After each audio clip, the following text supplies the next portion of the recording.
السلام علیکم ناظرین۔ کمرہ پھولوں سے مہک رہا تھا اور وہ بہت کنفیوز سی بیڈ پر ایک طرف سمٹی ہوئی بیٹھی ہوئی تھی۔ اس نے تصور بھی نہیں کیا تھا کہ زندگی اس قدر عجیب موڑ پر لے کر اسے حیران کر دے گی۔ جس کو دانیہ بچپن سے ہی لالا کہتی سمجھتی آئی تھی، اس کی عمر 19 سال تھی، جبکہ عذاب کی عمر 27 سال تھی۔ ان کی شادی کچھ ہنگامی حالات کی وجہ سے ہو گئی تھی، لیکن اب وہ بہت پریشان سی بیٹھی ہوئی تھی، کیونکہ اتنی بچی وہ بھی نہیں تھی کہ اس کو شادی اور باقی حقوق و فرائض کا معلوم نہ ہوتا۔ اسی وجہ سے اس کا برا حال ہو رہا تھا کہ صرف ایک ہفتے کے اندر اندر ان کی شادی ہو گئی، اور ان سے اس شادی کے متعلق کبھی تصور بھی نہیں کیا تھا۔ اپنی آنکھوں میں تو وہ کچھ اور ہی خواب سجا کر بیٹھی ہوئی تھی، لیکن عذاب سے شادی ہو جانا ایک بہت عجیب اتفاق تھا۔ ابھی تو خاندان کے بہت سے لوگوں کو اس بات کی خبر ہی نہیں تھی۔ بابا کو بھی کیا ضرورت پڑی تھی ہمارے ان سے شادی کروانے کی، جن کو میں ساری زندگی اپنا بڑا بھائی سمجھتی رہی۔ ان کے ساتھ شادی کرنا کتنی عجیب بات ہے، سب مجھ پر کتنا ہنسیں گے۔ اس کا سر بس یہی سوچ سوچ کر درد سے پھٹا جا رہا تھا۔ اس کے کمرے کے بارے میں بھی کچھ بھی علم نہیں تھا، کہاں ڈریسنگ روم ہے اور وہ جا کر چینج کر لیتی۔ یہاں پر بیٹھنا بھی اس کی مجبوری تھی۔ وہ اپنی ہی سوچوں میں گم تھی، جب دروازے پر کھٹکا ہوا تو عذاب کمرے میں داخل ہوا۔ کالے رنگ کی شیروانی میں ملبوس وہ کافی ڈیشنگ لگ رہا تھا اور اس کے تاثرات سے جاننے کی کوشش کر رہی تھی اس کا موڈ کیسا ہوگا، لیکن اندازہ نہیں کر پائی۔ گندمی رنگت، گہری کالی آنکھیں، کھڑکی مغرور ناک اور مونچھوں تلے انابی ہونٹوں پر گہری خاموشی، اور وہ بے ساختہ اسے دیکھ رہی تھی۔ اور ایسا ہی کچھ حال عذاب کا بھی تھا، جو وہ بھی خاموشی سے اپسرا کو دیکھ رہا تھا۔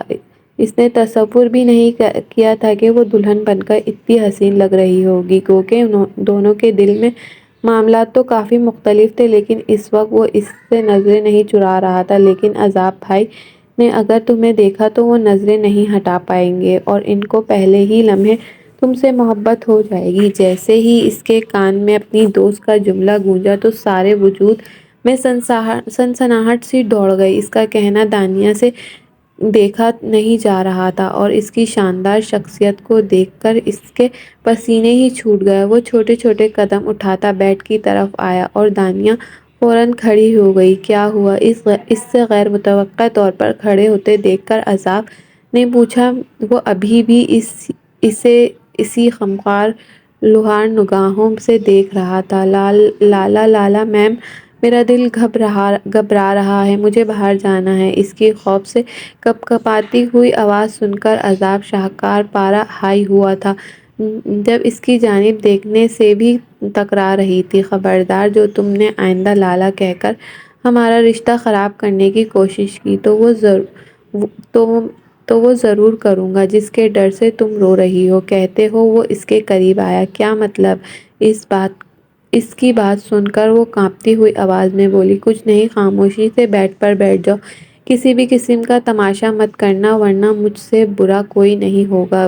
ہاتھ پکڑ کر اس سے بیڈ پر بٹھایا، اور اب سخت نظروں سے اسے گھور رہا تھا۔ وہ سر ہلاتی ہوئی وہاں پر بیٹھ گئی۔ تم یہ بات اچھی طرح جانتی ہو کہ یہ شادی میں نے بہت مجبوری میں کی ہے، تو مجھ سے کسی قسم کی کوئی خوش فہمی کی امید مت رکھنا، لیکن یہ بات تمہیں بتا رہا ہوں کہ ممی کو تم سے کوئی بھی شکایت نہیں ہونی چاہیے، کیونکہ تم اچھی طرح جانتی ہو کہ ان کی خواہش کیا تھی، لیکن مجبوری میں تم سے شادی کرنی پڑ گئی۔ وہ انسان جو اسے تھوڑی دیر پہلے اتنی محبت سے دیکھ رہا تھا، وہ پلکیں جھپکانا بھول گیا تھا۔ اب وہ اس سے بات کر رہا تھا کہ جیسے اب کمرے میں وہ نہیں، کوئی اور موجود ہے، اور اچھی طرح جانتی تھی کہ اس کا یہ رویہ کیوں تھا، اس لیے بس خاموشی سے سر کو ہلا لیا۔ جو بھی تھا وہ اسے اپنی جگہ پر بالکل ٹھیک لگ رہا تھا۔ وہ تھوڑی دیر اسے سرد نظروں سے دیکھتا رہا، جبکہ پھر نفی میں سر ہلاتا ہوا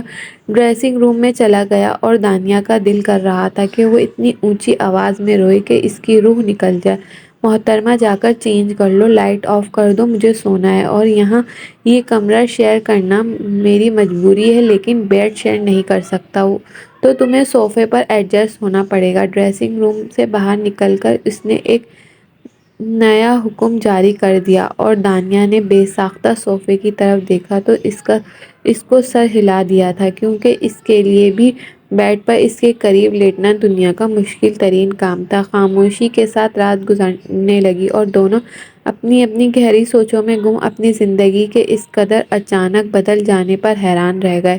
یہ فیصلہ ان کے لیے بہترین ثابت ہونے والا تھا یا بدترین، یہ تو وقت ہی ثابت کرے گا۔ مگر حویلی کی دوسری منزل میں کمرے میں بیٹھی نازش پھوٹ پھوٹ کر رو رہی تھی۔ نازش، چپ کر جاؤ، بے وقوف والے کام مت کرو، کسی کو خبر ہوگی تو برا ہو جائے گا اور تمہارا امیج بہت خراب ہوگا۔ تمہیں پتہ ہے کہ شادی کی وجہ سے پوری حویلی مہمانوں سے بھری ہوئی ہے۔ مہوش نے اس کے کندھے پر ہاتھ رکھ کر بے بسی سے اسے سمجھانے کی کوشش کری۔ میں کبھی معاف نہیں کروں گی ان سب کو انہوں نے میری محبت چھین کر اس لڑکی کو دے دی اور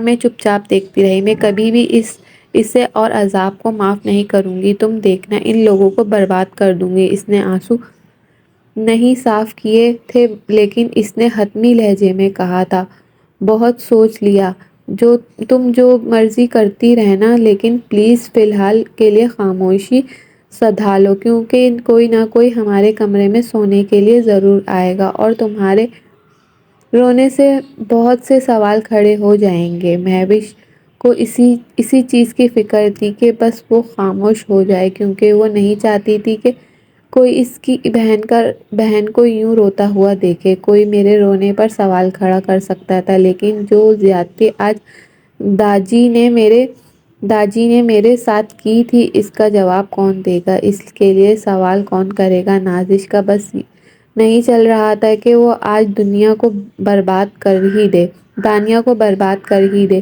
نازش، کچھ کہانیاں پہلے ہی لکھی جا چکی تھی، تم بھی یہی تسلیم کر لو۔ عذاب اور دانیہ کی کہانی پہلے ہی لکھی جا چکی تھی، جس کو پایۂ تکمیل تک پہنچانے کے لیے بس حویلی کے افراد ذریعہ بنے، ورنہ اتنے سالوں بعد اس قدر اچانک ان کا واپس آ جانا صرف اتفاق نہیں ہو سکتا۔ مہوش نے پیار سے اسے سمجھانے کی کوشش کی، وہ الٹا بفر گئی۔ یہی تو میں سمجھانا چاہ رہی ہوں مہوش، یہ کہ اتفاق نہیں بلکہ باقاعدہ پلاننگ سے یہاں لائی گئی ہے۔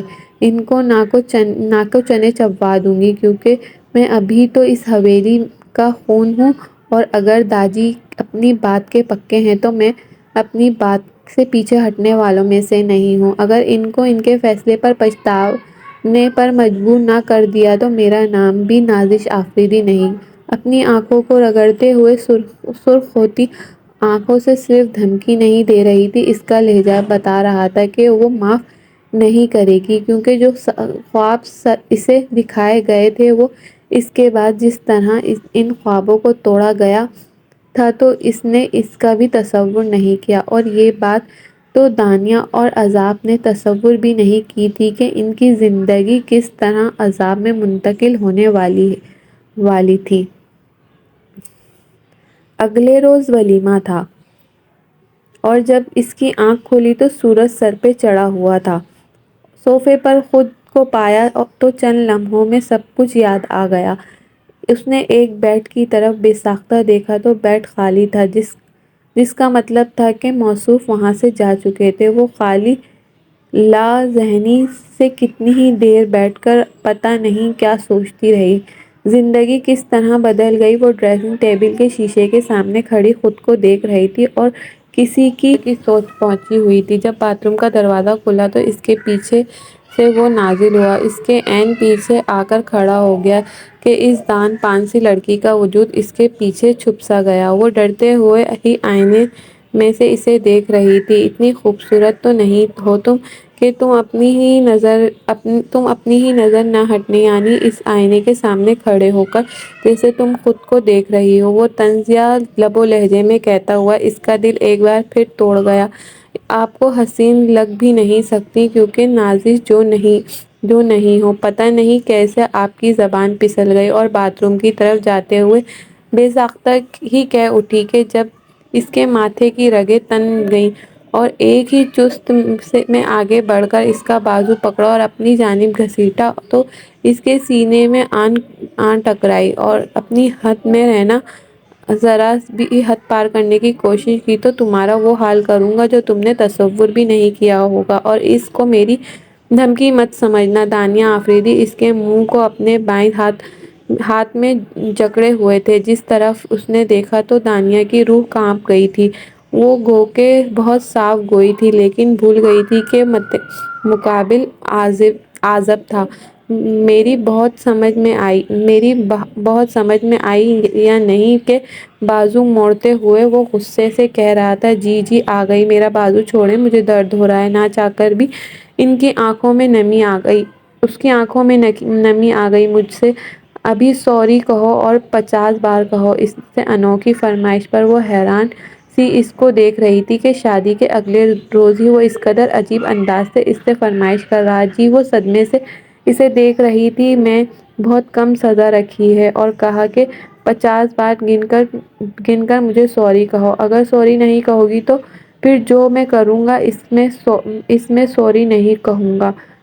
اور اسے ڈرایا دھمکا رہا تھا اور وہ واقعی ڈر گئی اور سر ہلایا۔ سوری اور اسے سوری کہہ رہی تھی جبکہ وہ خاموشی سے اپنے کام کر رہا تھا، مگر اس کی سوری بھی گن رہا تھا۔ ولیمے کے دولہا دلہن بنے دونوں بہت حسین لگ رہے تھے۔ جو بھی دیکھتا یہ کہے بغیر نہ رہتا کہ واقعی سورج اور چاند کی جوڑی ہے، جبکہ نازش کا بس نہیں چل رہا تھا کہ ان لوگوں کو آنکھوں ہی سے مسالم نگاہ جائے اور عازب کی نظریں اس کی طرف گئیں اور بے ساختہ ہی نظروں کو چرا لیا۔ دیکھا تو مہوش اڈانے نظروں سے اس کو چرایا اور چراتا ہمیشہ دیکھا تم نے مہوش اڈانے نظروں سے کیسے چرایا اور چراتا ہمیشہ جھوٹا انسان ہے۔ اگر یہ مجھ سے معافی مانگ لیتا اور اپنی غلطی تسلیم کر لیتا تو یقین کرو میں اسے معاف کر دیتی، لیکن اب تم دیکھنا مہوش، اگر میں اسے برباد نہ کر دیا تو وہ مجھے سکون کا سانس نہیں لوں گی۔ نازش کا بس نہیں چل رہا تھا کہ وہ ان دونوں کو کھڑے کھڑے قتل کر دے۔ بیٹا تم یہاں کیوں کھڑی ہو؟ آؤ، مجھے کچھ لوگوں سے ملوانا ہے تم دونوں کو، خالہ نے کہا۔ نازش نے بھی ان کو کھا جانے والی نظروں میں دیکھا۔ تو ہم کہاں پر کھڑی ہوں؟ اسٹیج پر کھڑے ہونے کے خواب تو آپ نے مجھے دکھائے تھے، لیکن آج وہاں پر کوئی اور کھڑا ہے اور کچھ بھی نہیں کر سکی۔ اب آپ کم از کم اتنے خواب مجھے نہیں دکھانے چاہیے تھے، کیونکہ آج اگر میری آنکھیں ویران ہوئی ہیں تو اس کی سب سے بڑی ذمہ دار آپ ہیں، اور اس کے بعد آپ کا وہ بیٹا جس کو شرم نہیں آ رہی، اب وہ ہنس ہنس کر اپنی بیوی کے ساتھ پوز دے رہا ہے۔ نازش ان کو کاٹ کھانے کو دوڑ رہی تھی تو شبانہ بیگم نے بے ساختہ اسٹیج کی طرف دیکھا اور پھر اپنی اس بھانجی کی طرف دیکھا جس کو واقعی سب سے زیادہ خواب انہوں نے ہی دکھائے تھے۔ میں جانتی ہوں بیٹا کہ تمہاری آنکھوں کے ٹوٹے ہوئے خوابوں کی ذمہ دار میں ہوں۔ شبانہ خالہ کو اس وقت مسکرا کر داجی کو ملتی ہے۔ دانیہ بہت بری لگ رہی تھی۔ انہوں نے کیا نہیں کیا تھا اور آج پھر بھی وہ ان کی بہو بن گئی اور کچھ نہیں کر سکتی۔ آپ کے جانے یا نہ جانے سے کوئی فرق نہیں پڑتا خالہ۔ نازش کی آنکھوں سے آنسو ٹوٹ کر جو کہ خالہ کے دل پر گرا تھا۔ کیا ہو گیا نازش؟ بے وقوف مت بنو۔ مہوش نے اس کے ہاتھ پر اپنا ہاتھ رکھ کر دبایا، کیونکہ وہ خالہ کو پریشان نہیں کرنا چاہتی تھی۔ تم فکر مت کرو نازش، ابھی تو داجی کے فیصلے کی وجہ سے ہم مجبور ہو گئے تھے، لیکن تم دیکھنا چند مہینوں کے اندر اگر میں نے اس لڑکی کو حویلی سے نکال کر باہر نہ کیا تو میرا نام بھی شبانہ نہیں ہوگا۔ ان کی آنکھوں میں عزم چمکنے لگا اور فوراً ہی انہوں نے یہ فیصلہ کر لیا اور سوچ لیا تھا کہ ہر حال میں وہ اس پر عمل پیرا ہو کر رہیں گی۔ خالہ آپ اس کی باتوں میں مت آئیں، جو ہو چکا ہے وہ قسمت کا کھیل تھا۔ مہوش نہیں جانتی تھی کہ دانیہ کے ساتھ کسی بھی قسم کی زیادتی ہو، کیونکہ اس نے دیکھ لیا تھا کہ وہ معصوم سی لڑکی تھی۔ اس لیے اس نے اپنے تئیں منع کرنے کی کوشش کی اور نازش نے اسے کھا جانے والی نظروں سے دیکھا۔ تبھی شبانہ بیگم کو کسی نے بلایا اور ان دونوں کی طرف آنے کا اشارہ کرتے ہوئے اس کی طرف چلی گئی۔ تم اپنا منہ بند رکھا کرو، خالہ کے سامنے میری بہن ہو، میری بہن بن کر رہو۔ زیادہ اس دانیہ کی سائیڈ لینے کی کوشش کی تو میں تمہارے ساتھ بھی وہ کروں گی کہ تم قیامت تک بھول نہیں سکو گی، کیونکہ تم بہن نہیں بن سکو گی اور پھر مجھے دشمن بنتے ہوئے ذرا وقت نہیں لگے گا، تو تم تا قیامت بھول نہیں سکو گی کیونکہ تم بہن نہیں بن سکو گی اور پھر مجھے بھی دشمن بنتے ہوئے ذرا بھی وقت نہیں لگے گا۔ نازش نے اسے ہاتھ اٹھا کر تنبیہ کی اور خود چھوٹے چھوٹے قدم اٹھاتی ہوئی خالہ کے پیچھے چلی گئی۔ قاسم آفریدی یعنی داجی کے 3 بچے تھے۔ ان کے بڑے بھائی کا نام اسلم تھا، دوسرے کا نام اکرم اور تیسرے بیٹے کا نام مکرم تھا۔ داجان نے تینوں کی شادیاں اپنی مرضی سے کرنا چاہی۔ اکرم اور اسلم کی شادی بیک وقت اپنی بھانجیوں سے کر دی، جبکہ وہ مکرم کی شادی بھی اپنی اسی بہن کی بیٹی سے کرانا چاہ رہے تھے، لیکن وہ کسی طور پر بھی اس شادی کے لیے راضی نہیں ہو رہے تھے۔ سب نے ان کو بہت سمجھایا تھا۔ شبانہ بیگم کا بھی شدید دل تھا کہ وہ اپنی سب سے پیاری بہن کو اپنی اسی دیور کے لیے بیاہ کر لائیں، جو کہ ان کا کزن بھی تھا، اور سب بہن بھائیوں میں سب سے خوبصورت اور لائق فائق وہی تھا۔ اس لیے ان کی یہی خواہش تھی کہ وہ سب سے لڑتی بہن کو لے کر یہاں بیاہ کر لائیں، لیکن مکرم کی جو منتیں کی مگر وہ کسی طور پر اس کی شادی کے لیے راضی نہیں ہوئے، کیونکہ وہ اپنے کلاس فیلوز کو پسند کرتے تھے اور اسی سے شادی کرنا چاہتے تھے۔ داجی نے کہا کہ وہ کبھی بھی غیر برادری کی لڑکی کو تسلیم نہیں کریں گے، لیکن انہوں نے کہہ دیا کہ میں نے کہیں پر بھی اپنی زبان دے دی ہے اور اب ہر حال میں اسی لڑکی سے شادی کروں گا۔ جب داجی اس بات کے لیے بالکل بھی راضی نہیں تھے، پہل مکرم آفریدی نے سوچا کہ وہ جا کر زائرہ سے نکاح کر لیں، مگر ان کے گھر والوں نے ایسے اکیلے لڑکے سے شادی کرنے کے لیے تیار نہیں تھے، اور داجی کا وہاں پر جانا بہت ضروری تھا اور ان کو منانا اس سے بھی زیادہ ضروری تھا۔ ناممکن کام تھا۔ یوں مکرم آفریدی نے ان کو مر جانے کی دھمکی دی اور کہا اگر آپ نے میری وہاں شادی نہ کی تو میں خودکشی کر لوں گا، اور وہ باپ تھے ڈر گئے اور یہ کہا تھا کہ ٹھیک ہے میں تمہاری شادی کرا لوں گا، لیکن تمہیں حویلی چھوڑ کر جانا ہوگا۔ اور اس وقت ان کی محبت کا بھوت سوار تھا، اس لیے انہوں نے اس بات کی حامی بھر لی۔ یوں ان کی شادی ان کی پسند سے ان کی کلاس فیلو زائرہ سے ہو گئی۔ باقی بھائیوں نے ان کو سمجھانے کی بہت کوشش کی کہ زندگی خاندان کے بغیر بہت مشکل ہو جاتی ہے، لیکن انہوں نے کہا کہ میری زندگی محبت کے بغیر کوئی مشکل ہو جائے، اگر میرے خاندان کو میری ضرورت ہوئی تو وہ کبھی نہ کبھی مجھ کو لوٹ کر ضرور آئیں گے۔ اور اس کے بعد وہ حویلی چھوڑ گئے اور زندگی کا سفر گزرتا رہا۔ دونوں باپ بیٹا ایک دوسرے کو یاد کرتے رہے، لیکن کبھی بھی ایک دوسرے کی طرف نہیں بڑھے۔ اکرم صاحب کے ایک بیٹی اور 2 بیٹے تھے، عذاب اور حارب، اور بیٹی زنیرہ، جبکہ اسلم صاحب کی 2 بیٹیاں تھیں، مہوش اور نازش۔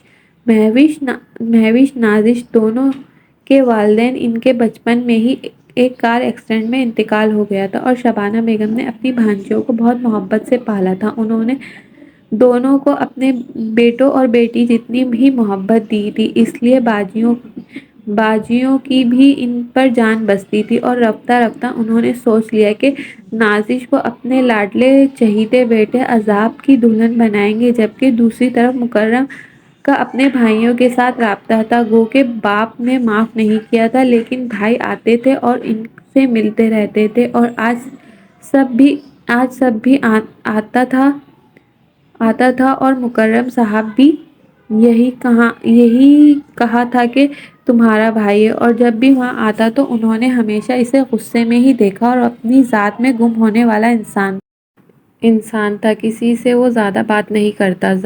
زائرہ چچی اگر کبھی اسے اس کی پسند ناپسند کے کھانے پوچھ کے بنا لیتی تو وہ بھی خاموشی سے کھاتا تھا اور یہی لگتا کہ جیسے اسے بات کرنا پسند نہیں، جبکہ دوسری طرف نازش اس کے لیے دل میں بہت سا خواب پال رہی تھی اور شبانہ بیگم نے بھی اسے یہ بتایا ہوا تھا کہ اس کی شادی جب بھی ہوگی نازش سے ہوگی، اور اسے بھی ظاہری طور پر اس سے بات پر کوئی اعتراض نہیں تھا چونکہ نازش خوبصورت پڑھی لکھی لڑکی تھی اور اس کی ماں کی خواہش تھی اور اپنی ماں کی خواہش وہ کبھی ٹالنا نہیں چاہتا تھا، اس لیے اس نے کبھی بھی ان کو منع نہیں کیا تھا۔ نازش کے ساتھ بھی اس کا اچھا ہی تعلق تھا کیونکہ اب ظاہر ہے اگر ماں کو پسند تھی تو ظاہر سی بات ہے اگر وہ سب کو پسند کرنی پڑتی، ویسے بھی اپنی ذات میں وہ بہت کم گو انسان تھا، جبکہ دوسری طرف مہوش کا رشتہ حارث سے ہو گیا۔ لیکن ایک روز مکرم آفریدی حویلی میں آئے، دادا جان سے معافی مانگی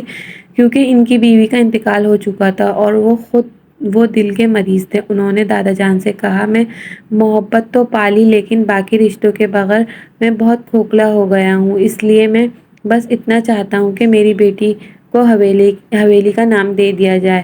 تو دادا جان بیٹے کو دیکھ کر پگھل گئے اور کہا کہ تم فکر مت کرو، میں تمہیں کچھ بھی نہیں ہوگا۔ لیکن انہوں نے کہا کہ مجھے لگتا ہے کہ زیادہ عرصہ جی پاؤں گا، اور انہوں نے ایک عجیب سی خواہش سامنے رکھی تھی کہ اپنے کسی پوتے کے ساتھ میری بیٹی کا نکاح کر دیں، اور دادا جان نے جب تانیہ کو دیکھا تو ان کا دل پگھل کر رہ گیا کہ یہ معصوم سی بچی ان کے خاندان کی بیٹی ہے اور وہ اسے زمانے کی ٹھوکریں کھانے کے لیے نہیں چھوڑ سکتے، کیونکہ جو بھی غلطی کی تھی اس کے والدین نے کی تھی، اس نے نہیں کی تھی، اور اس کی سزا وہ اسے نہیں دے سکتے۔ انہوں نے فوراً کہا کہ تم فکر مت کرو، میں فوراً ہی اپنے چہیتے پوتے عازب سے کہوں گا، وہ کبھی پیش بات سے انکار نہیں کرے گا۔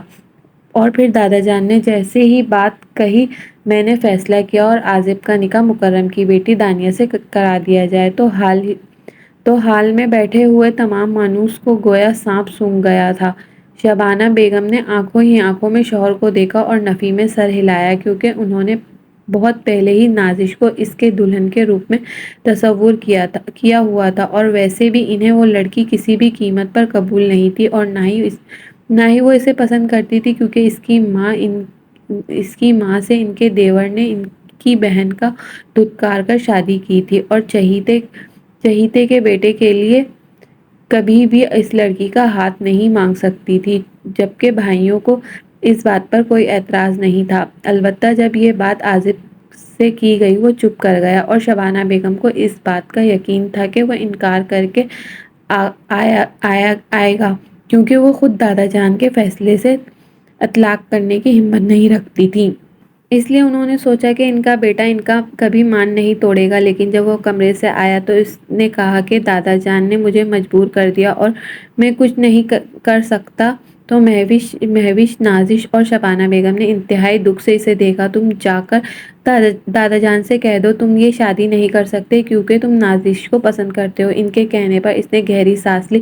میں نے تو ان کو بہت کچھ بتانے کی کوشش کی لیکن انہوں نے میرے آگے ہاتھ جوڑ کر مجھے مجبور کر دیا ہے اور کچھ بھی نہیں کر سکتے، اور اب آپ کے آگے ہاتھ جوڑ کر معافی مانگ رہا ہوں کہ اپنے بیٹے کو معاف کر دیجیے گا۔ اور وہ وہاں سے چلا گیا جبکہ سب گویا حویلی کی چھت پر ہی ٹوٹ کر گر گئی۔ دوسری جانب جب دانیہ کو علم ہوا کہ جب انسان کو وہ بچپن سے اپنا بھائی سمجھتی آ رہی ہے اب اس سے نکاح ہو رہا ہے، اس نے اختلاف کرنے کی کوشش کی، بابا کو بہت سمجھایا مگر کوئی بات سننے کو تیار نہیں تھے، اور کہا تھا کہ میرے فیصلے پر یقین رکھو، یہ فیصلہ تمہاری زندگی کی ہر خوشی دے دے گا۔ بابا دیکھیں وہ نازش کو پسند کرتا ہے، وہ ایک بار حویلی میں آئی تھی اور یہ بات جان چکی تھی۔ بیٹا یہ پسند ناپسند کچھ نہیں ہوتی، دادا جان نے فیصلہ کیا ہے اور میں اعتراض نہیں کر سکتا کیونکہ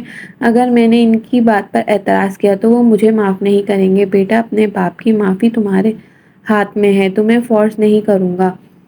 یہ کہہ کر وہ اسے زنجیروں میں قید کر کے وہاں سے چلے گئے اور اس کے پاس بھی سوائے شادی کرنے کے اور کوئی بھی چارہ باقی نہ رہا۔ باقی نہ بچا۔ یوں شادی ہو گئی، کئی دن گزر گئے اور کمرے میں بیٹھی ہوئی سوچ رہی تھی کہ زندگی اس کے ساتھ کیسے گزارے گی۔ سارا دن وہ گھر کے کام کرتی رہتی۔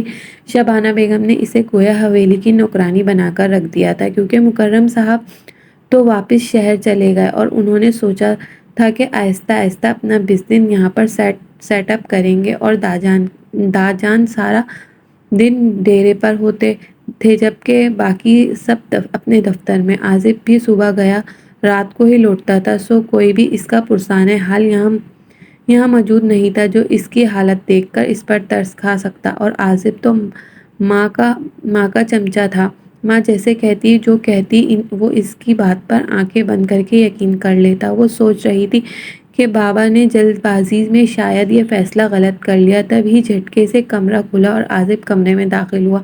وہ بے ساختہ اٹھ کھڑی ہو گئی۔ تمہیں ممی کتنی دیر سے بلا رہی ہیں اور تم یہاں بیٹھی ہوئی ہو؟ میں نے تمہیں پہلے دن بھی کہا تھا کہ میری زندگی میں تمہاری کوئی جگہ نہیں، لیکن ممی کے دل میں تمہیں جگہ بنانی پڑے گی، کیونکہ تم نے آ کر انہیں ہرٹ کیا ہے۔ یاد رکھنا کہ مجھ سے برا کوئی نہیں ہوگا۔ وہ کمرے میں آتے ہی غصے میں چلا اٹھا، میں ابھی تھوڑی دیر پہلے کمرے میں آئی ہوں۔ وہ دکھ سے کہہ رہی تھی، کیونکہ اسے معلوم تھا کہ وہ اس پر یقین نہیں کرے گا۔ تو کیا میری ماں جھوٹ بول رہی ہے؟ وہ اسے کاٹ کھانے کو دوڑ رہا تھا، کیونکہ تھوڑی دیر پہلے ہی شبانہ بیگم بہت زیادہ روئی تھی۔ انہوں نے اپنی مرحومہ بہن سے کیا ہوا وعدہ پورا نہیں کیا تھا، جس کی وجہ سے وہ سارا صرف اور صرف آصف تھا اور وہ شدید ناراض تھیں، اور اس سے ساری فرسٹریشن اس نے دانیہ کے اوپر نکالا تھا۔ اس نے بہت زیادہ ڈانٹا تھا، بلکہ یہ کہنا زیادہ مناسب ہوگا اسے بہت زیادہ بے عزت کیا تھا۔ اور کمرے سے باہر کھڑی نازش کو اس بات کی بہت زیادہ خوشی ہوئی۔ اس کو یقیناً شبانہ بیگم اور نازش نے نوکرانی بنا کر رکھ دیا تھا۔ مہوش تو واپس اپنے ہاسٹل میں چلی گئی اور اسلام آباد میں ہاسٹل میں رہتی تھی اور وہاں پر ہی اپنی تعلیم مکمل کر رہی تھی، اور وہ اگر یہاں ہوتی تو شاید اس کا کوئی حل نکل آتا۔ دن گزرتے چلے جا رہے تھے اور اس کی گھر میں ویلیو زیرو سے زیرو ہوتی جا رہی تھی، اور ایک ذرا موقع نہ ملا تو آصف کے دل میں جگہ بنانے کی کوئی ذرا سی کوشش نہیں کرے گی، کیونکہ ساس حواس پہ سر پر سوار ہو چکی تھی۔ اسے کچھ سمجھ نہیں آتا تھا وہ کیا کرے، کیونکہ جو بھی کرتی وہ اس کام میں کوئی نہ کوئی نقص نکال کے اس کی بہت زیادہ انسلٹ کرتی، اور وہ بیچاری خاموشی سے صرف اس لیے سن لیتی کہ شاید کبھی اعظم کے دل میں اس کے لیے کوئی جگہ آ جائے۔ لیکن عزب تو اس کی تمام کوششوں اور سرگرمیوں کا ناشنا تھا۔ شام کو ہمیں ایک پارٹی میں جانا ہے، تو خدا کے لیے اچھی سی تیار ہو جانا، کیونکہ لوگوں کو کہیں نہ کہیں سے معلوم ہی ہو گیا ہے کہ میں شادی شدہ ہوں۔ اب انہوں نے بھی مجھے اس پارٹی میں بلایا ہے جہاں صرف میرڈ لوگوں کو جانے کی اجازت ہے۔ اس نے صبح دفتر جانے سے پہلے انتہائی کڑوے لہجے میں اس سے مخاطب ہوتے ہوئے کہا۔ وہ اس بات پر بہت زیادہ خوش ہو گئی اور اسے یقین دلایا کہ واقعی اس کی توقع کے مطابق تیار ہوگی، لیکن اسے کیا معلوم تھا کہ سازشیں کس طرح اس کا پیچھا کر رہی ہیں۔ سارے کام جلدی کرنے کے بعد وہ کمرے میں گئی تو جو فراق اس نے شہر سے لی تھی، کالے رنگ کی فراق بہت خوبصورت تھی، تو اس نے سوچا کہ وہ اس کو استری کر لیتی ہے اور یہی پہن کر وہ وہاں پر جائے گی۔ بس اسی بات پر بہت خوش تھی کہ وہ اپنے شوہر کے ساتھ جائے گی، جو بھی تھا۔ اتنا عرصہ گزر جانے کے بعد اعظم سے انہیں بہت اچھا لگا تھا، کیونکہ ایک تو اس کی شخصیت ایسی تھی، دوسرا نکاح کے بولوں میں اتنی طاقت ہوتی ہے کہ وہ اپنا آپ منوا لیتی ہیں۔ لیکن پتہ نہیں کیوں اعظم کی طرف ایسا کچھ نہیں ہوا تھا۔ اس نے سوچا کہ اسے شادی کے بعد پہلا موقع مل رہا ہے تیار ہونے کا، تو وہ اس کا بھرپور فائدہ اٹھائے گی، کیونکہ اس کا بیوقوف شوہر یہ بات نہیں جانتا کہ اس کی ساس نے سختی سے منع کیا تھا کہ جب شوہر گھر پر آئے تو سج سنور کر نہیں رہے گی، وہ اس کے شوہر اور اس سے بہت بدگمان کر دیں گے، اور اسی ڈر سے وہ کبھی بھی تیار نہیں ہوئی تھی۔ اس نے فراک استری کیا تب ہی نازش وہاں پر آ گئی اور بڑے میٹھے میٹھے لہجے میں اس کے ہمدرد بنتے ہوئے لبوں پر مسکراہٹ سجائی۔ ہیلو ہیلو پریٹی، کیا کر رہی ہو؟ نازش نے ہمیشہ اپنا رویہ اس کے ساتھ بڑا ہی میٹھا رکھا تھا، لیکن خالہ کو بھی برابر اس کے خلاف بھڑکاتی رہتی تھی۔ شام کو اعظم نے کہا ہے کہ ہم پارٹی میں جا رہے ہیں تو اس لیے اپنے کپڑے استری کر رہی ہوں۔ وہ مسکرا کر بولی، کیوں؟ ایسا لگتا تھا کہ اس کے گھر میں ایک واحد ہمدرد نازش ہی ہے۔ جان تو بہت مصروف ہو گئے تھے ان کے ساتھ، تو اس کی ہفتوں بعد ملاقات ہوتی کیونکہ وہ زیادہ وقت ڈیرے پر ہی گزارتے تھے اور رات کو دیر گئے تک لوٹتے تھے۔ ارے واہ، یعنی آج شوہر نامدار پر بجلیاں گرانے کا ارادہ ہے؟ اس نے مسکرا کر کہا، وہ بھی بلش ہوتی ہوئی بس سر جھکائے کپڑے استری کرنے لگ گئی۔ تم بہت پیاری ہو اور یقین کرو میں تمہیں ایک مشورہ دوں گی کہ تمہیں خالہ جان کی ہر بات ماننی چاہیے۔ دیکھنا بہت جلد ان کا دل موم ہو جائے گا، اور جیسے خالہ کا دل موم ہوگا ویسے ہی ہوگا اعظم کا دل بھی خود نرم ہو جائے گا۔ وہ شیطانی چال چل رہی تھی، اسے سمجھانے لگی اور اس کے بعد وہ خالہ کے پاس چلی گئی کیونکہ ان کا تو اپنا دماغ تو غلط کاموں میں نہیں چلتا تھا۔ ساری سازشیں نازش کی ہی ان کو بتاتی تھی۔ شام کو جب وہ تیار ہو گئی تو نازش نے آ کر پیغام دیا کہ خالہ بلا رہی ہیں تو فوراً وہاں پر چلی گئی۔ تم اتنی سج سنور کر کہاں جا رہی ہو؟ انہوں نے سر تا پیر اسے دیکھا جو اس وقت ذرا سی سجی سنور کر قیامت ڈھا رہی تھی، اور اگر یہ اس طرح ان کے بیٹے کے سامنے چلی جاتی تو یقیناً وہ دل ہار بیٹھتا، اور ان کو یہ سودا منظور نہیں تھا۔ وہ مجھے انہوں نے کہا ہے کہ شام کو ایک پارٹی میں جانا ہے تو ان کے آنے سے پہلے تیار ہو جاؤں، اس نے جھجکتے ہوئے بتایا۔ اور کس کی اجازت سے وہاں جا رہی ہو؟ انہوں نے غصے سے کھا جانے والی نظروں سے اسے دیکھتے ہوئے آبرو اکٹھے کیے، اور نازش وہاں سے پہلے ہی فوراً رفو چکر ہو چکی تھی کیونکہ وہ ثلاثی کردار ادا نہیں کرنا چاہتی تھی۔ جی، اس کو ان کی بات سمجھ نہیں آئی تھی کہ جب اس کا شوہر کہہ کر جا چکا تھا تو اسے مزید کسی کی اجازت کی ضرورت تھی۔ تم جا کر چینج کرو، اگر تمہیں اعظم نے فورس کیا تو تم خود انکار کرو گی۔ تم اس پارٹی میں نہیں جانا چاہتی کیونکہ تمہیں پارٹیز میں جانا پسند نہیں ہے۔ اگر تم نے مجھے ڈبل ڈیل کرنے کی کوشش کی تو اچھی طرح معلوم ہے کہ میرا بیٹا مکمل طور پر میرے کنٹرول میں ہے۔ یاد رکھنا کہ میں ایسے تمہارے خلاف کروں گی کہ وہ فوراً طلاق دے دے گا، اس لیے وہ ابھی آنے والا ہوگا، جا کے کمرے میں چینج کرو، وہ چاہے کتنا بھی تمہیں فورس کیوں نہ کر لے تم اس کے ساتھ نہیں جاؤ گی۔ انہوں نے اسے دھمکی دی تو وہ ڈر گئی اور پھر کمرے میں چلی گئی۔ فوراً جا کر چینج کر لیا، اور اعظم کے غصے کا بھی ڈر لگ رہا تھا لیکن وہ اسے کھونا بھی نہیں چاہتی تھی۔ تم ابھی تک تیار نہیں ہوئی، میں نے تمہیں بتایا تھا کہ میں آؤں گا تو تم پہلے ہی دیر ہو چکی ہے، صرف تمہیں پک کرنے کے لیے گھر پر آؤں گا۔ تمہیں میری بات ایک بار سمجھ نہیں آتی؟ اسے سادہ سے حلیے میں بیٹھا دیکھ کر وہ شدید غصہ کر گیا اور اندر ہی اندر اس کے غصے سے سہم گئی۔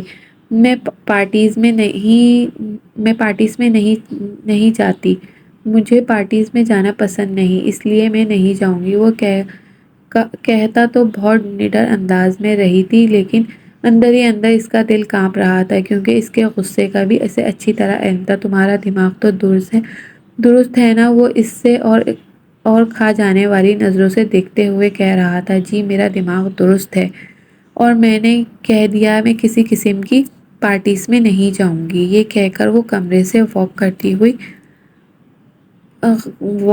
واک آؤٹ کر گئی، اور جب اعظم کا دماغ بھن گیا تو اب دیکھنے میں تمہیں کیسی سزا دوں گا، غصے سے کہتا ہوا کمرے سے نکلا۔ پھر نازش کے کمرے میں جا کر کھڑا ہوا۔ نازش جو لاؤنج سے آ رہی تھی اسے وہاں دیکھ کر کافی حیران ہوئی۔ جب سے ان کی شادی ہوئی تھی تو اس میں نازش سے اتنی بول چال نہیں رکھی تھی، سوا اس کے وہاں آنا نازش کے لیے حیران کن خاموشی مگر خوشی کی بات تھی۔ نازش چاہ رہا ہوں کہ آج جو پارٹی ہے اس میں تم میرے ساتھ چلو، کیونکہ دانیہ کی طبیعت ٹھیک نہیں ہے۔ ویسے بھی مجھے لگتا ہے کہ تم میرے ساتھ ساتھ سوٹ ایبل رہو گی۔ اگر تمہیں مناسب لگے تو پلیز میرے ساتھ چلو، کیونکہ وہاں جانا بہت ضروری ہے۔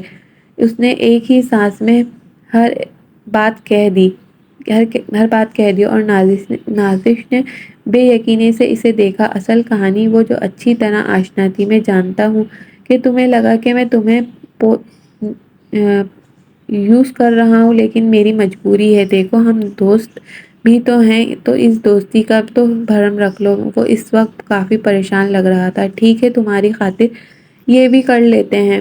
نازش کا دل بلیوں کی طرح اچھل رہا تھا، مگر انداز ایسا تھا جیسے اس پر احسان کر رہی ہو، اور پھر وہ تیار ہونے چلی گئی۔ جب وہ وہاں ہی ٹہلنے لگا تو اسے بہت غصہ آیا۔ دراصل دانیہ پر آ رہا تھا۔ وہ سوچ رہا تھا کہ نازش کے ساتھ اس نے بہت برا کیا، مگر وہ اس کے لیے اس وقت کھڑی ہو گئی تھی، جبکہ دانیہ نے ذرا بھی سمجھوتا نہیں کیا اور ڈنکے کی چوٹ پر کہہ دیا کہ اس کو پارٹیز میں جانا پسند نہیں، جبکہ وہ جانتا تھا کہ پارٹیز میں جانا پسند ہے اور نازش کو بھی نہیں تھا۔ میں تمہیں پسند کرنے لگا تھا دانیہ، مگر تم نے خود ہی مجھے خود سے دور دھکیل دیا ہے۔ اس کے بعد وہ نازش کے ساتھ پارٹی میں چلا گیا، جبکہ دانیہ کمرے میں بیٹھ کر بہت زیادہ روتی رہی۔ اس کا بس نہیں چل رہا تھا کہ وہ پتہ نہیں کیا کر دے۔ صرف یہی واقعہ نہیں ہوا، اس کے بعد یکے بعد دیگر کئی واقعہ ایسے ہو گئے کہ وہ اس سے بہت زیادہ بدگمان رہنے لگا۔ مما اس بھائی کے ساتھ غلط کر رہی ہیں۔ آپ نازش کے ساتھ ہوئی قسمت کی زیادتی کا بدلہ بھائی سے کیوں لے رہی ہیں؟ آپ اچھی طرح جانتی ہیں وہ دانیہ کو پسند کرتے ہیں۔ زنیرہ جو کافی ہفتوں بعد ہاسٹل سے واپس آئی، اس نے کچھ دن گھر میں رہ کر سب کچھ ایبروز کیا، اور اسے ماں کا رویہ بہت برا لگا، کیونکہ اسے مہوش کی طرح دانیہ بےزر اور معصوم لڑکی لگی تھی۔ اور میں تمہاری ماں ہوں، سو تمہیں میری ماں بننے کی کوئی ضرورت نہیں۔ جو بھی کر رہی ہوں سوچ سمجھ کر کر رہی ہوں میں، اور تمہارے بھائی کے بھلے کے لیے کر رہی ہوں۔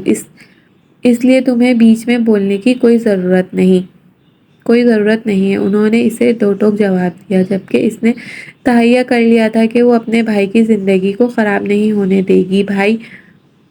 بھائی مجھے آپ سے بات کرنی ہے۔ وہ ان کے کمرے میں گئی تو دانیہ بھی بیڈ پر سامنے بیٹھی ہوئی تھی، اور وہ اسے دیکھ کر اٹھ کر وہاں سے جانے لگی تو دونوں بہن بھائی بات کر لیں۔ نہیں بھابھی، آپ بھی یہیں پر بیٹھیں، جو بات ہوگی وہ آپ کے سامنے ہی ہوگی۔ جو بات میں آپ کو بتا رہی ہوں اس پر شاید آپ کو یقین نہیں آئے گا، اس لیے میں یہ ویڈیو بنائی ہے۔ اگر آپ کو اپنی بہن پر یقین نہ ہو تو آپ ویڈیو دیکھ لیجئے جو میں نے واٹس ایپ پر شیئر کی ہے۔ اس نے تنبیہ بانے کے بعد اپنے بھائی کو دیکھا، اور اس بات پر کوئی شک نہیں تھا کہ نازش مجھے بہت پسند تھی، اور میں ہمیشہ یہی سوچتا تھا وہ میری بھابھی بن کر آئے۔ وہ لاکھ اسے نازش کے ساتھ جیلس کرواتی، لیکن وہ اس کا ذکر غیر آرام دہ محسوس کرنے لگی۔ لیکن بھائی، قسمت نے کچھ اور سوچا ہوا تھا، اور دانیہ بھابھی اور آپ کا کپل بہت پیارا ہے۔ جس طرح لاپرواہ اور ضدی سی دانیہ آپ کے سامنے آتی ہے، یہ حقیقت ایسی نہیں ہے۔ نازش نے اس کے ذہن میں یہ بات ڈال دی، اور آپ ماما کی ہر بات مانتے ہیں، سوا اگر آپ کے دل میں گھر کرنا چاہتی ہے تو مما ہر بات ماننی ہوگی، اور اس کے بعد آپ کی زندگی سے نکال کر نازش کی آپ سے شادی کروانا چاہتی ہے۔ شروع میں مجھے دکھ ہوا، لیکن دانیہ بہت اچھی ہے اور سارا دن گھر کے کام یہی کرتی ہے۔ ممی آپ کو جو اس کے خلاف باتیں کرتی ہیں وہ خود سے کرتی ہیں۔ میں سچ کہہ رہی ہوں، دانیہ بہت اچھی لڑکی ہے۔ وہ صرف ممی کے پریشر میں آ کر یہ سب کچھ کر رہی ہے، کیونکہ وہ بیوقوف لڑکی ہے۔ آپ کے دل میں جگہ بنانے کے لیے آپ کے ہی خلاف جا رہی ہے، پلیز اپنے رشتے کو بچائیں۔ وہ کہہ کر چند ثانیے ایک دوسرے کو دیکھتے رہے اور پھر وہاں سے چلی گئی۔ اس نے فوراً واٹس ایپ کھولا جس میں دانیہ کے ساتھ مما کا سلوک بھی دیکھا تو اپنا سر پکڑ کر بیٹھ گیا۔ مجھے معاف کر دو، اس نے دانیہ کے آگے فوراً ہاتھ جوڑے، جبکہ وہ بے یقینی سے اسے دیکھ رہی تھی کیونکہ اس نے تصور بھی نہیں کیا تھا کہ وہ اتنی جلدی مان جائے گا۔ آئی لو یو، وہ بے ساختہ کہہ اٹھا جبکہ وہ بے یقینی سے اسے دیکھ رہی تھی۔ تم مجھے اپنا بھائی سمجھتی تھی لیکن میں نے تمہیں کبھی اپنی بہن نہیں سمجھا۔ میں ہمیشہ تم سے ہی محبت کرتا رہا تھا۔ داجان نے مجھ پر فیصلہ چھوڑا تھا، انہوں نے مجھ پر کوئی زبردستی نہیں کی تھی۔ تم سے اپنی مرضی سے شادی کی تھی لیکن تم یہ ساری بیوقوفیاں کر کے مجھے خود سے خود بخود دور کیا ہے۔ لیکن میری بھی غلطی ہے کہ میں تمہیں اس گھر میں ایڈجسٹ ہونے کے لیے کسی کا تو سہارا چاہیے تھا۔ تم نے ممی کو منا لیا لیکن تم جتنی جنگ لڑنی تھی لڑ لی۔ اب تمہاری جنگ میں لڑوں گا۔ میں بہت جلد ممی کے دل میں تمہاری جگہ میرے ذریعے بنے گی۔ بس مجھے معاف کر کے مجھے قبول کر لو۔ اس نے ہاتھ جوڑے تو دانیہ پتہ نہیں کیوں رونے لگی۔ اس نے کب تصور کیا تھا کہ اتنی اچانک سب ٹھیک ہو جائے گا۔ اس نے فوراً اعظم کے کندھے پر سر رکھا اور اس کے ماتھے پر لب رکھ دیے۔ زندگی جیسے اکسی گئی۔ تبھی زنیرہ کمرے میں آ گئی اور دونوں الگ ہو گئے۔ اوہ سوری، میں سمجھی آپ لوگ لڑائی کر رہے ہوں گے، لیکن آپ لوگ تو بڑے فاسٹ نکلے۔ اعظم نے گھورا تو اس نے صفائی پیش کی۔ وہ سوری، میرا فون وہاں پر رہ گیا تھا لیکن میں نے کچھ نہیں دیکھا۔ وہ فون اٹھا کر شرارتی انداز میں کہتی ہوئی وہاں سے چلی گئی اور وہ دونوں ہنس پڑے جبکہ وہ بلش کر دی اور فوراً اس کے کندھے پر سر رکھ دیا جبکہ وہ بھی اس کے گرد بازو کا گھیرا تنگ کرتے ہوئے مسکرا دیا۔ جبکہ کبھی معلوم ہوا کہ ہم غلطی پر ہیں تو غلطی تسلیم کر کے زندگی کو یوں خوبصورت بنایا جا سکتا ہے۔ اگر آپ کو آج کی کہانی اچھی لگی ہو تو لائک کریں، کمنٹ کریں، شیئر کریں اور چینل کو سبسکرائب کرنا نہ بھولیں۔ شکریہ۔